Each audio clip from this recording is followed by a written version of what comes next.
Բարև ձեզ, որոշել եմ խաշ եփել, հայկական ավանդական խաշ։ Վերցրել եմ տոտիկները, տավարի, տեսեք ինչ լավ կտորներ են։ Թողել եմ հոսող ջրի տակ, մի 2 օր, տեսեք մի հատ արնաջուր չկա, լավ մաքրվել է։ Հիմա դնելու եմ կաթսայի մեջ,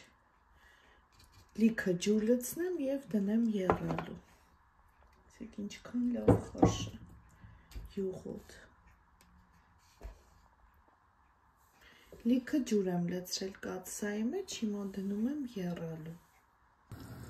Տեսեք արդեն եռում է, քափ է, դուրս տվել չենք մոռանում հավաքել։ Այսպես գեղեցիկ, որ արգանակն էլ մաքուր լինի, գույնը բաց լինի։ Տեսեք ջուրը արդեն ինչքան է քաշել, մոտ կեսը քաշել է ջրի, ես չեմ ավելացրել ջուր և փակ կափարիչով եմ եփել, որպեսզի և ջուրը չգոլորշիանա և ինքը լավ եփվի։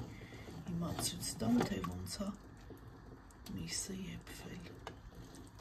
Հալվում է ուղղակի, տեսեք։